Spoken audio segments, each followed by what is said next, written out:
Friends, आप सभी का स्वागत है मेरे YouTube channel true love story पर। और आज मैं आपके लिए एक नया बिल्कुल ब्रांड न्यू शागवन FF लेके आई हूँ जिसका नाम है कर्स।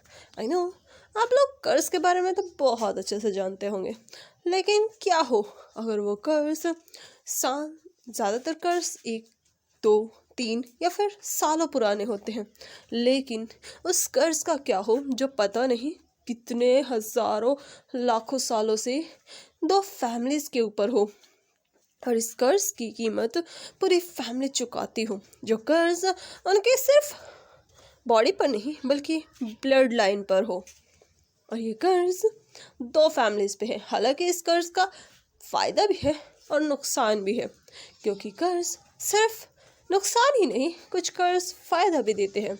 जैसे कि ये फ़ायदा देता है बहुत ज़्यादा पावर्स, यानी कि इतनी पावर कि जहाँ वो रहे उनसे ज़्यादा स्ट्रॉन्ग पर्सन वहाँ आ ही ना सके, यानी कि उनसे कोई बीट ही ना कर पाए। और वहीं इसका नुकसान उनकी लाइफ लाइन। तो चलिए इस कहानी को शुरू करते हैं। कहानी का नाम है कर्स। ये मेरा ही लिखा गया फैन फिक्शन है। इसे मैंने कहीं से भी नहीं उठाया है, ना ही कॉपी किया है, और ना ही मैंने इसे कहीं पर लिखा है। ये आपको यही यूट्यूब पर ही मिलेगा, क्योंकि ये मेरी ही वॉइस में है और मैंने इसे लिखा तो नहीं है क्योंकि मेरे पास इतना टाइम नहीं है। चलिए इस कहानी को शुरू करते हैं। और हाँ, प्लीज़ मुझे बताइए कि आप इसको लॉन्ग में चाहते हैं या फिर मैं इसको भी शॉर्ट में ही रखूं, क्योंकि मेरे अकॉर्डिंग तो मैं बहुत शॉर्ट FF बना रही हूँ फ़िलहाल टाइम, क्योंकि मैं लॉन्ग स्टोरीज ही लिखती हूँ। इस कहानी में हम देखते हैं दो फैमिलीज जिनके लोग आमने सामने खड़े थे। प्यार से कोई बात कर ही नहीं रहा था, हर तरफ बहुत खौफ का माहौल था।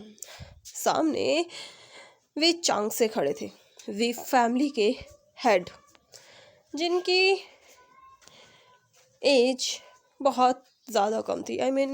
उनकी एज अभी सिर्फ 27 साल के थे वो, क्योंकि उनकी फैमिली को कर्ज था कि 30 साल की एज में उनकी फैमिली के लोगों की डेथ हो जाती है, यानी कि उनकी फैमिली में सिर्फ 30 साल तक ही लोग जिंदा रहते हैं, और उनके पास अनलिमिटेड मैजिकल पावर्स होती है और उन्हें कोई स्टॉप नहीं कर सकता। पूरे यूनिवर्स में उनसे ज़्यादा पावरफुल कोई भी नहीं है। अभी हम देखते हैं विचांग से वहाँ खड़े थे। वो अकेले थे, उनके साथ कोई नहीं था, क्योंकि उनके पेरेंट्स की डेथ बहुत पहले हो चुकी है।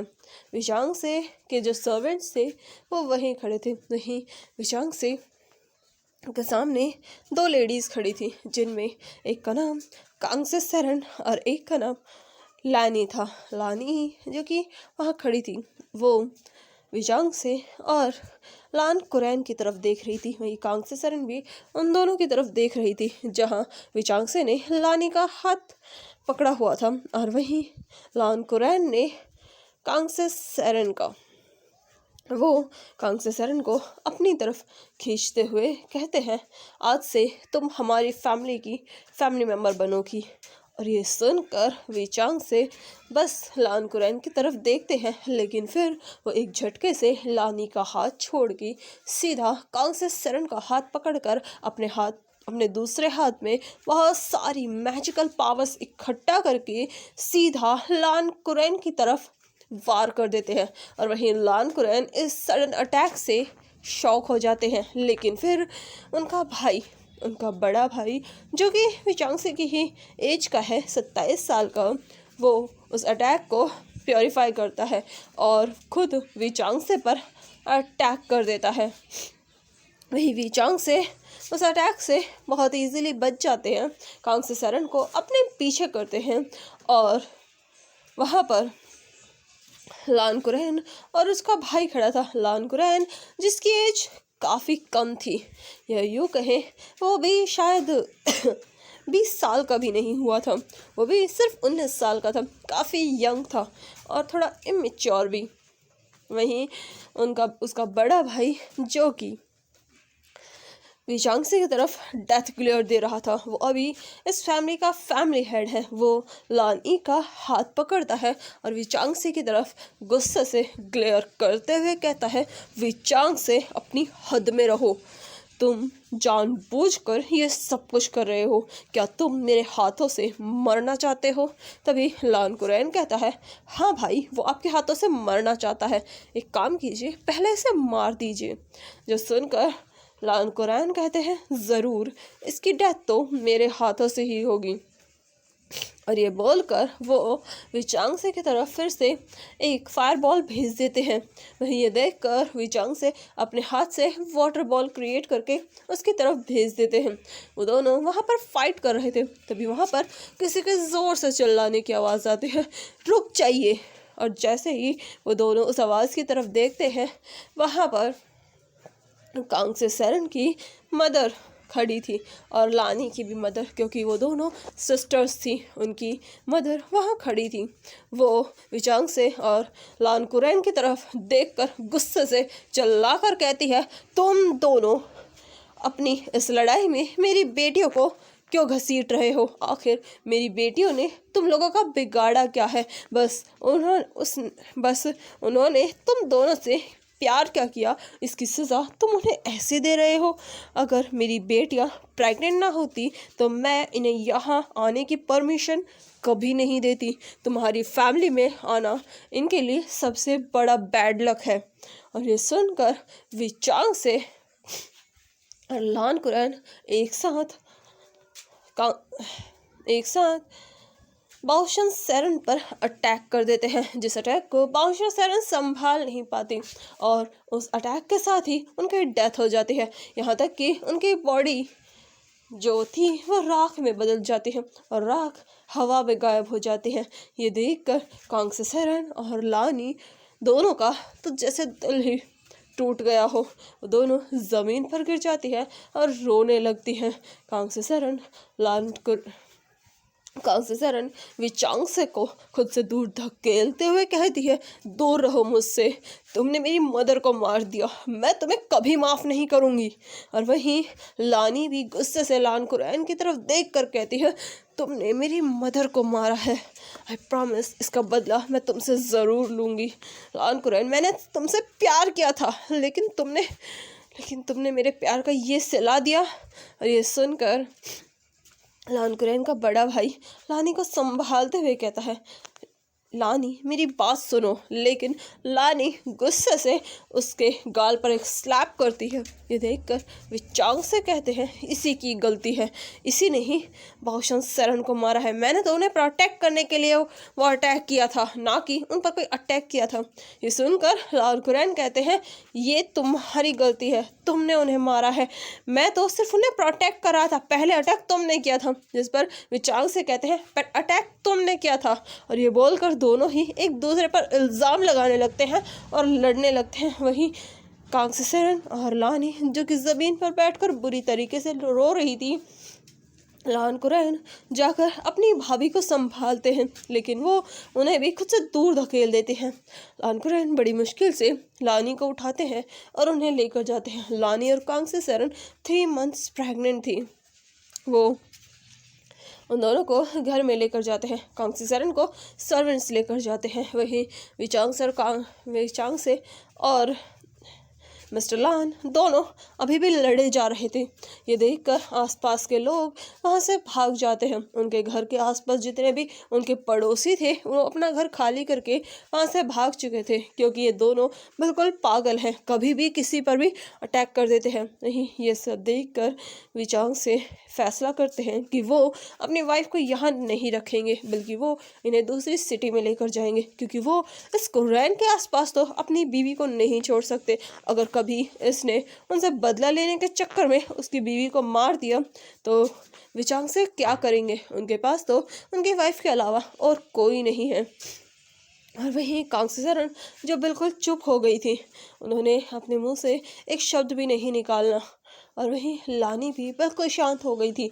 दोनों बिल्कुल काम हो चुके थे, क्योंकि उनकी मदर की डेथ उनकी आंखों के सामने हुई थी उनके हस्बैंड्स की वजह से। और वो दोनों कोई बात नहीं करती अपने हस्बैंड से। फिर विचांग से जैसे उन्होंने फैसला किया था वो वहाँ से निकल जाते हैं। वही विचांग से के जैसे ही वो निकलते हैं उसी के साथ लान कुरैन भी निकल जाते हैं, क्योंकि उनका भी यही सोचना था कि अगर विचांग से ने कभी बदला लेने के चक्कर में उनकी वाइफ या उनके बच्चे को नुकसान पहुंचा दिया तो वो क्या करेंगे। वो अपनी वाइफ को लेकर वहाँ से चले जाते हैं। वहीं विचांग से भी वहाँ से चले जाते हैं। उनकी अब एज 27 साल ही थी और वो जानते थे कि जल्द ही उनकी डेथ उनके पास आने वाली है। वो इस चीज़ से नहीं भाग सकते। वो कांग से सरन को भी बता देते हैं कि उनकी फैमिली में 30 साल तक ही लोग ज़िंदा रहते हैं जिनके अंदर उनका ब्लड होता है। इसीलिए वो कांग से सरन को अपना ध्यान रखने के लिए कहते हैं। अगर उनकी डेथ हो जाए तो वो खुद को संभाल ले, जिस पर कांग से सरन कुछ नहीं कहती, क्योंकि उन्होंने तो लान कुरैन विचांगसे से बात करना ही बंद कर दिया था। ऐसे ही धीरे धीरे समय बीतता है और कांग से सरन एक गर्ल को बर्थ देती है जो कि उनकी प्यारी सी क्यूट सी डॉटर थी। फिर कांग से सरन जब सेकेंड टाइम प्रेग्नेंट होती हैं तो वो ट्विंस को बर्थ देती है। वहीं लानी जो कि 2 बच्चों को बर्थ देती है, वो दोनों ट्विंस थे, जहाँ पर एक उनका बड़ा बेटा था और दूसरा उनका छोटा बेटा। लेकिन लानी जो कि बहुत ज़्यादा सदमे में थी, अपने दोनों बच्चों को बर्थ देते हुए ही उनकी डेथ हो जाती है। और वहीं लानी की डेथ के बाद लान कुरैन जो कि बिल्कुल चुप हो गए थे और लानी की डेथ के 2-3 साल बाद ही लान कुरैन की भी डेथ हो जाती है, क्योंकि वो 30 के हो चुके थे। जिस दिन उनका बर्थडे था उसी दिन वो सुबह सुबह ही अपनी डेथ को गले लगा लेते हैं, क्योंकि सुबह ही उनका जन्म हुआ था। सेम डेट सेम टाइम पर उनकी डेथ हो जाती है। वहीं विचांगसे की भी डेथ हो जाती है। कांग से सरन जो कि अपने हस्बैंड की डेथ पर काफ़ी आंसू बहाती है, लेकिन साइलेंटली उन्होंने उनकी डेथ के बाद भी उनकी उस बॉडी से कोई बात नहीं की। वहीं कांग से सरन कुछ टाइम तक अपने बच्चों को संभालती हैं, जहां उनके 2 बच्चे और हुए थे। कांग से सरन के 3 बच्चे थे और वहीं लानी के 2। समय और भी अपनी ही तेज़ी से धीरे धीरे बीत रहा था। लान कुरैन जो कि लानी और उनके बड़े भाई के बच्चों को संभालते हैं, उन्होंने कभी मैरिज नहीं की, क्योंकि वो नहीं चाहते थे कि किसी और की भी लाइफ बर्बाद हो। उन्होंने किसी और की लाइफ बर्बाद करने का ख्याल अपने मन से निकाल दिया था। हालांकि उनकी दुश्मनी अभी भी वे फैमिली से ही थी और वो दोनों एक ही सिटी में रहते थे। अक्सर लड़ाइयाँ होती रहती थी। वहीं अगर बात करें तो विचांगसे की जो बेटी थी, उनकी बड़ी बेटी का नाम था जियांग यानली और वही उनका जो 2nd नंबर का बेटा था उसका नाम था जियांग चैन और वही जो उनका 3rd चाइल्ड था उसका नाम था विंग, जो कि उनका 3रा बेटा था। और वही अगर बात की जाए लान कुरैन की लान फैमिली की, तो लानी के जो दोनों बच्चे थे उनमें बड़े बेटे का नाम लान शिचैन था और वहीं छोटे बेटे का नाम लान वांगजी था। वांगजी जो कि काफ़ी ज़्यादा अग्रेसिव था। वहीं लान शिचैन काफ़ी शांत था, बिल्कुल साइलेंट पर्सन और काफ़ी समझदार भी था। लेकिन वांगजी को हम समझदार तो कह सकते हैं, लेकिन तब तक जब तक उसका दिमाग ठंडा है। जैसे ही उसका दिमाग गर्म हुआ, सामने वाले को वो किसी लायक नहीं छोड़ता था। बचपन से ही उनकी मैजिकल पावर्स पीक पर थी। वहीं अगर बात करें वी फैमिली की, उनकी मैजिकल पावर्स भी कम नहीं थी। वो किसी को भी टक्कर दे सकते थे। इस बात का अंदाज़ा आप इसी चीज़ से लगा सकते हैं कि 5 साल की उम्र में जियांग यानली अकेले पूरे स्कूल को डोमिनेट करती थी। सिर्फ 5 साल की एज में उसके सामने उसके प्रोफेसर उसके टीचर्स और यहाँ तक कि उसके स्कूल के प्रिंसिपल तक की मैजिकल पावर्स बिल्कुल फीकी लगती थी। वो अपने एक अटैक से पूरे स्कूल को डिस्ट्रॉय कर सकती थी, इसीलिए प्रिंसिपल तक उससे डरते थे, क्योंकि उनकी मदर ने काफ़ी समझाते थे। जब जांग यानली 10 साल की हुई, उसकी मदर की डेथ हो गई और उनकी डेथ के बाद जांग यानली ने अपने दोनों छोटे भाइयों का बहुत अच्छे से ख्याल रखा। समय इसी ही तेज़ी से बढ़ रहा था और जांग यानली जो कि अब 20 साल की हो चुकी थी, वहीं उसके छोटे भाई जो कि उससे 2 साल छोटे थे, वो अभी 18 साल के थे। जांग यानली जो कि 20 साल की थी।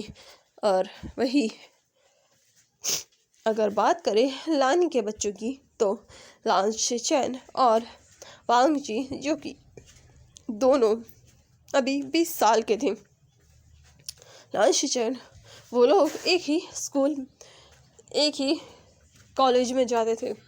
लान शिचेन, वांग जी, जांग यानली तीनों की हर वक्त लड़ाई होती रहती थी, या यूँ कहे उन्होंने अलग अलग गैंग बना रखी थी, जहाँ जांग यानली अपनी गैंग को लीड करती थी, जिसमें उसके भाई भी पूरा सपोर्ट करते थे, क्योंकि उसके भाई भी अब कॉलेज में आ चुके थे। आखिर वो इतना स्मार्ट जो थे, पावर्स जो थी उनके पास, बहुत इजीली ही उन्होंने स्कूल पास आउट कर लिया और अब वो कॉलेज में थे, जहाँ वो लोग अपने उस गैंग को लीड करते थे। और अभी माहौल कुछ ऐसा ही था।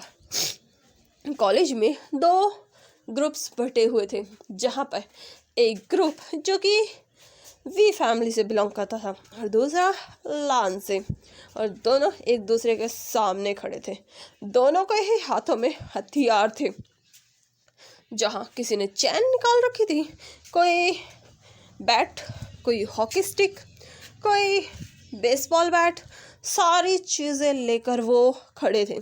और सब लोग सामने वाले उस ग्रुप को बहुत ही गुस्से से घूरे जा रहे थे। उनके सामने 2 पर्सन और खड़े थे, जिनमें एक लड़की थी जिसने बहुत ही ब्यूटीफुल लॉन्ग ड्रेस पहनी हुई थी। उसकी आंखों पर ब्लैक कलर के सन ग्लासेस लगे हुए थे। आखिर धूप जो थी, अपनी स्किन को तो प्रोटेक्ट करना बनता है, आंखों को भी। और उस लेडी ने अपने उन हाथों में सिर्फ एक चैन पकड़ी हुई थी, जिसे वो हिला रही थी। वो शायद किसी बाइक की थी, उसने बाइक की चेन निकाली थी। वहीं दूसरा पर्सन उसके साइड में था, जो भी शायद 18 साल का था। हाँ, 18 साल का।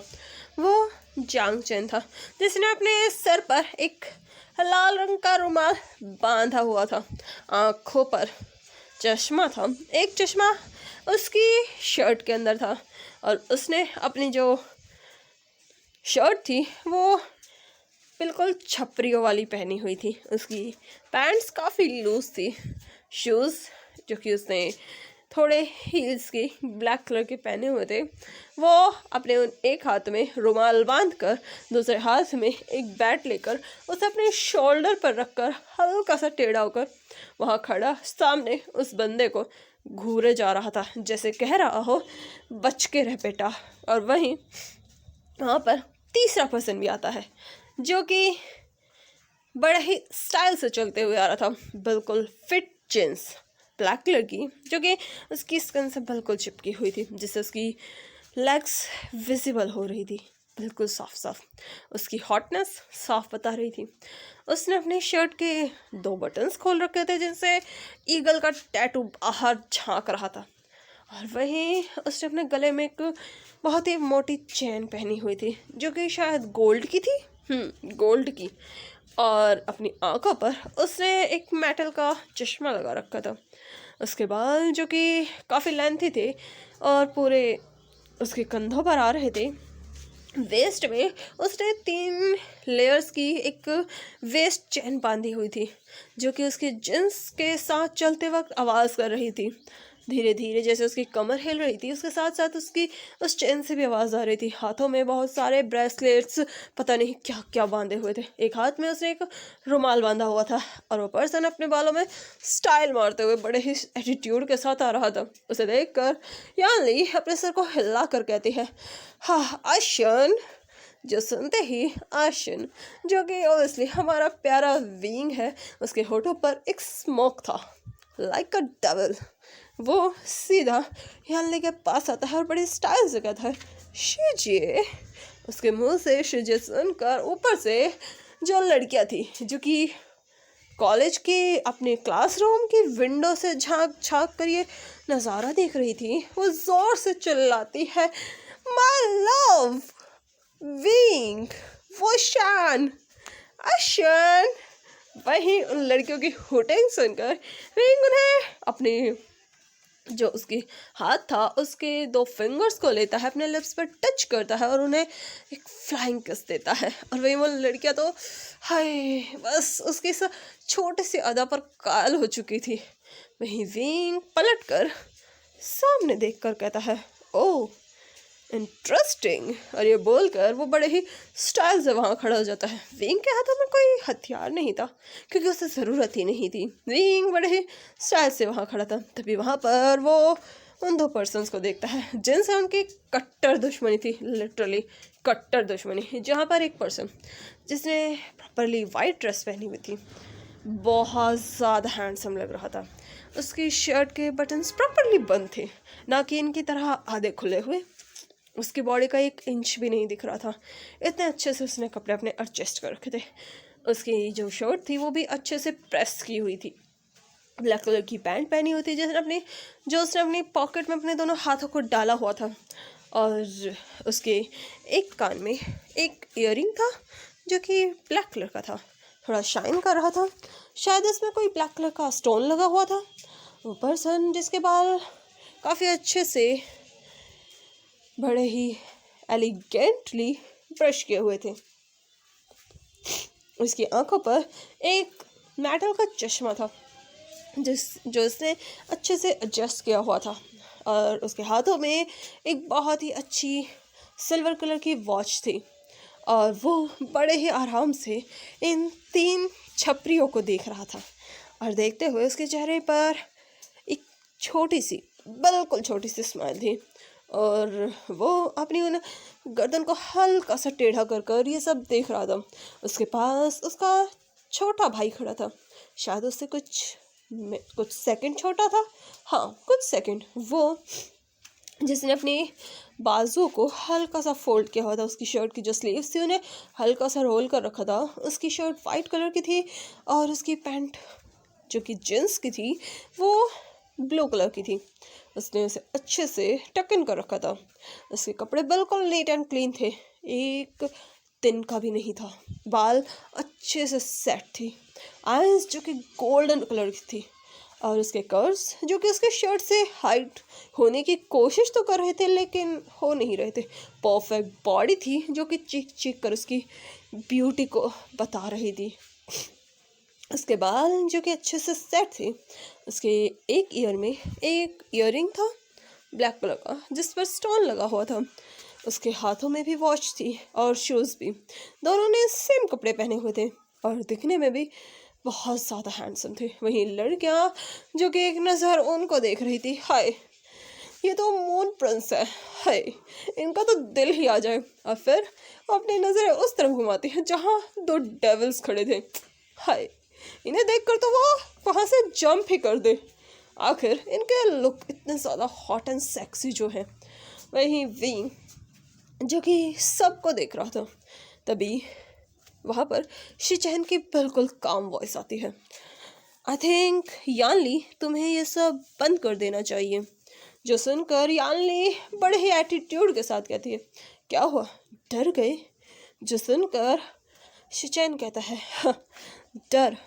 यानली ज़रा देख कर बात किया करो, किससे बात कर रही हूँ? डर नाम की चीज़ हमारे ब्लड में ही नहीं है।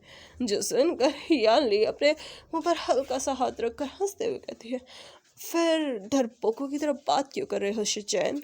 जिस पर शिचैन एक स्मक करके कहता है, वो इसलिए क्योंकि मुझे डर है कहीं मेरे अटैक की वजह से तुम्हारी बुरी कंडीशन ना हो जाए। आखिर तुम एक लड़की जो हो और हमारे पेरेंट्स ने हमें सिखाया है कि लड़कियों पर हाथ नहीं उठाते। सो आई होप तुम समझ गई होगी, इसलिए थोड़ा दूर हो जाओ तो ज़्यादा बेटर है, वरना कहीं मेरे हाथों से किसी लड़की की जान ना चली जाए। और ये बोलकर शिचैन यानली की तरफ देखता है। उसकी आंखें साफ बता रही थी कि वो यानली को कम तराक रहा है, और ये देख कर यानली की जो हाथ थे, उसकी फिस्ट थी, वो क्लेंच हो जाती है। यानली की फिस्ट जैसे ही क्लेंच होती है, अचानक वो अर्थ पूरी तरीके से शेक करने लगती है। वहाँ पर जहाँ यानली खड़ी थी वहाँ से दरारें आने लगती है और वो सीधा शिचैन की तरफ जा रही थी। यानली वहाँ खड़े खड़े ही शिचैन के ऊपर अटैक कर रही थी। देख कर शिचैन बस अपने एक पैर को उठाकर सीधा ज़मीन पर रखता है बहुत ही आराम से, और वो अर्थक्वेक रुक जाता है। देखकर यानली कहती है, क्या अभी भी तुम कहोगे कि मैं लड़की हूँ? आई मीन मेरे अटैक की वजह से तुम्हारी जान भी जा सकती है शिचैन। और हाँ, सही कहा तुमने, मेरे पेरेंट्स ने भी सिखाया है कि कभी किसी लड़के पर हाथ मत उठाना, क्योंकि थोड़े नाजुक होते हैं ना। ये सुनकर वांग जी कहता है, और रियली तुम्हारे पेरेंट्स ने तुम्हें ये सिखाया है? शायद उन्हें डर था कि कहीं उनकी बेटी हर्ट ना हो जाए, क्योंकि लड़कियां ज़्यादा नाजुक होती है ना। और ये बोल कर वांग जी यानली की तरफ देखता है। उसकी आंखों से एक लेज़र लाइट सीधा यानली की तरफ आती है, जिसे बीच में ही जांग चैन काट देता है। और वो वांग जी की तरफ देख कर कहता है, ओह चंपू, तुम भी हो यहाँ पर? मुझे लगा तुम हो ही नहीं। वैसे क्या तुम्हारे मुंह में ज़बान है? क्योंकि हमें लगा तुम गूंगे हो, बोलते जो नहीं हो। और ये बोलकर वो विंग को हाई फाई करता है, और वही विंग जो कि वांग जी की तरफ देख कर कहता है, हाँ, आया बड़ा। इसे देख कर कभी कभी लगता है, हाँ, बिल्कुल किसी चंपू की तरह आता है ये। कपड़े देखे हैं इसके, स्टाइल नाम की तो चीज़ ही नहीं है। इससे अच्छे कपड़े तो हमारे यहाँ के वेटर्स पहनते हैं, हमारे यहाँ के सर्वेंट्स पहनते हैं, और इसके कपड़े देखकर लगता है यू कितने गंदे कपड़े हैं। ये देखकर वांग जी कहता है, हाँ, कपड़ों की नॉलेज भी कौन दे रहा है मुझे? तुम्हारे कपड़े देखे हैं गुंडे कहीं के? जो सुनकर विंग कहता है, मैं तो गुंडा हूँ, लेकिन तुम क्या हो? School boy. जाओ जाओ, जाकर अपना स्कूल अटेंड करो, वरना तुम्हारी टीचर तुम्हें पनिशमेंट दे देगी बच्चा। सुनकर वांग जी कहता है, बात भी कौन कर रहा है? ज़रा कभी खुद स्कूल के दर्शन किए हैं? स्कूल तो तुमने कभी देखा ही नहीं होगा ना, क्योंकि पढ़ाई लिखाई से तुम्हारा कोई लेना देना ही नहीं है। हर वक्त ये गुंडागर्दी जो करते घूमते हो। और ये बोलकर वो विंग को ताना मारता है। अरे विंग जो कि हम जिधर देख कर कहता है, लगता है जबान आ गई चूजे के मुंह में। ये सुनकर वांग जी कहता है, माइंड योर लैंग्वेज विभूषण। ये सुनकर विंग कहता है, अब लिया ना तुमने सही नाम, विभूषण। और ये बोलकर वो वांग जी की तरफ देखता है। वांग जी जो कि विंग को डेथ ग्लेयर दे रहा था, विंग की आंखें भी बिल्कुल वांग जी को डेथ ग्लेयर दे रही थी। दोनों एक दूसरे को घूरे जा रहे थे, या यूँ कहो फाइट हो रही थी। तभी वहाँ पर प्रिंसिपल ऑफिस में, जहाँ प्रिंसिपल विंडो से ये सारा सिनेरियो देख रहे थे, तभी एक टीचर प्रिंसिपल के पास आकर कहते हैं, प्रिंसिपल सर कुछ कीजिए, वरना ये हमारे इस पूरे कॉलेज को डिस्ट्रॉय कर देंगे। जो सुनकर प्रिंसिपल कहते हैं, चिंता मत करो, मैंने इनसे कहा है ये कॉलेज में ये अपनी मैजिकल पावर का इस्तेमाल नहीं कर सकते। बाहर भले ही ये कुछ भी करे, लेकिन कॉलेज में ये सिर्फ और सिर्फ स्टूडेंट्स है, इससे ज़्यादा और कुछ भी नहीं। जो सुनकर टीचर कहती है, लेकिन फिर भी इनकी फिजिकल स्ट्रेंथ। जिस पर प्रिंसिपल कहते हैं, फिजिकल स्ट्रेंथ का क्या, ज़्यादा से ज़्यादा ये बस कुछ बच्चों की हड्डियाँ तोड़ेंगे, और मुझे पता है ये दूसरों पर नहीं, एक दूसरे पर ही अटैक करेंगे। जो सुनकर और टीचर कहते हैं, लेकिन सर हमारी क्लासेस, बच्चे क्लास नहीं ले पा रहे, इनकी वजह से डेली ये फाइट करते हैं, ये इनकी इस हफ्ते की चौथी फाइट है। जो सुनकर प्रिंसिपल कहते हैं, मैं क्या कर सकता हूँ, ये इस पूरी सिटी की सबसे बड़ी फैमिलीज है, अगर मैंने कुछ भी किया तो हमारा पूरा कॉलेज बंद हो जाएगा, एक सेकंड नहीं लगेगा इन्हें ये करने में। सुनकर टीचर कहती है, लेकिन सर पर प्रिंसिपल उसे चुप करा देते हैं और बाहर देखने लगते हैं, जहाँ अब फाइट स्टार्ट हो चुकी थी। एक दूसरे पर पंचेस हो रहे थे, बैट से मारा जा रहा था और ये फाइट बहुत ज़्यादा भयानक होती है। बहुत बुरी तरीके से लड़ते हैं। कुछ नीचे ज़मीन पर लड़ रहे थे, कुछ ऊपर। हालांकि नॉर्मल स्टूडेंट्स अपनी मैजिकल पावर का इस्तेमाल कर सकते थे और वो कर भी रहे थे। कोई किसी के बाल जला रहा था अपनी फायर एनर्जी से, कोई किसी को बवंडर में बनाकर उड़ा रहा था, कोई कुछ कर रहा था, कोई किसी पर वाटर से अटैक कर रहा था, कोई एयर से, कोई कुछ। सब लोगों ने पता नहीं क्या से क्या बना दिया था पूरे कॉलेज को। सीरियसली पूरे कॉलेज में चिल्लाने की, चीखने की आवाज़ें आ रही थी। किसी के दांत टूटे, किसी की आंख फूटी, किसी के सारे बाल ही निकल गए। बच्चे इतना ज़्यादा लड़ रहे थे। वहीं इन सब के बीच जो वो 5 लोग थे जिनकी फाइट आपस में हो रही थी, जहाँ यानली तो लड़ ही नहीं रही थी, वो तो साइड में खड़ी थी क्योंकि वो किसी से बात कर रही थी। हाँ, वो फ़ोन पर बात कर रही थी अपने घर के सर्वेंट से, क्योंकि उसका कॉल आया था कि अचानक से कुछ हो गया है और वो उस फ़ोन को अटेंड कर रही थी। क्योंकि यानली की जो दूर की आंटी थी, जिनका उनसे कोई ब्लड रिलेशन नहीं है, बस उसके फादर ने उन्हें अपनी एज अ सिस्टर बना रखा है, वो घर पर आई हुई थी। यानली ये सुनकर बस अपनी उन आँखों को घुमाती है क्योंकि उसे वो सब पसंद नहीं, उनके रिश्तेदार बिल्कुल भी नहीं। यानली को तो उनसे चिढ़ है क्योंकि वो लोग उनका हमेशा फ़ायदा उठाने के बारे में सोचते हैं, लेकिन वो लोग डरते हैं यानली से क्योंकि यानली थोड़ी अलग ही माइंडसेट की है। अगर कोई उसके सामने ऊंची आवाज़ में बात कर दे, मौत के घाट उतार देती है। वो अपने उन 2 ब्रदर्स की तरफ देखती है जो फाइट कर रहे थे, लान ब्रदर्स थे, बुरी तरीके से। ये देख कर यानली के चेहरे पर एक स्माइल आती है, बहुत प्राउड फील करती है वो अपने उन दोनों भाइयों पर। आखिर करे भी क्यों ना, दोनों के दोनों इतने अच्छे हैं फाइट में, लुक्स में, बस थोड़ा अच्छे से रहे तो। लेकिन यानली को अपने भाई बहुत प्यारे हैं, बहुत ज़्यादा, बिल्कुल माँ की तरह प्यार करती है उन दोनों से।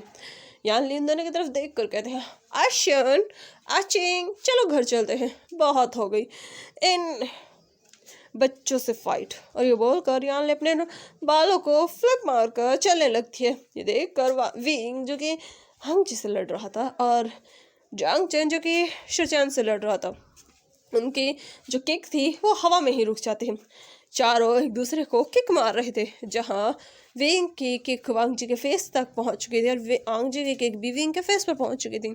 जैसे ही यानली की आवाज़ वो चारों सुनते हैं, विंग अपने उस किक को सीधा वांग जी के फेस पर मारता है, वांग जी भी अपनी किक को विंग के फेस पर मारता है और दोनों पीछे गिर जाते हैं। वहीं जांग चैन एक पंच शिचैन को फेस पर करता है और शिचैन भी एक पंच जांग चैन के फेस पर करता है और वो दोनों भी कुछ कदम पीछे हट जाते हैं। फिर विंग उठता है और वांग जी की तरफ देख कर कहता है, कंटिन्यू करेंगे फाइट। इस पर वांग जी कहता है, एनी टाइम। वहीं शिचैन उसे देख कर कहता है, जाओ जाकर मरहम पट्टी कराओ, बहुत पिट लिए। जिस पर जांग चैन कहता है, जाकर अपने हाथ को ठीक कराओ, बहुत टूट चुका है शायद और काम भी नहीं करेगा। और ये बोलकर वो दोनों वहाँ से चले जाते हैं अपने उन कपड़ों को साफ करते हुए, जिन पर धूल नाम की कोई चीज़ लगी ही नहीं थी क्योंकि उनका मैजिक उन्हें प्रोटेक्ट जो कर रहा था। फेस पर कुछ भी नहीं लगा था। चारों अपने उन कपड़ों को सही करते हैं जिनके कपड़ों पर एक दाग भी नहीं था। यहाँ तक कि लाइन ब्रदर के जो वाइट क्लॉथ थे उन पर भी एक धूल का कण भी नहीं आया था। वो लोग भी बड़े स्टाइल से वहाँ से निकल जाते हैं। तीनों ब्रदर एंड सिस्टर्स बाइक लेते हैं, स्टाइल से निकलते हैं। और वही बात की वांग जी और शिचैन की, वो कार में आए थे और कार में ही जाते हैं। तो चलिए मिलते हैं इसके नेक्स्ट पार्ट में। बताइए आपको फर्स्ट पार्ट कैसा लगा और जितनी इनकी दुश्मनी है, खानदानी दुश्मनी है क्योंकि पुश्तों से चली आ रही है, पता नहीं इनका पैचअप कब होगा और कब ये अपने स्कर्ट्स को तोड़ेंगे। कहानी बहुत इंटरेस्टिंग है। प्लीज़ प्यारे प्यारे कमेंट कीजिए क्योंकि मैं वेट करती हूँ आपके कमेंट्स का। Thank you and take care, bye bye.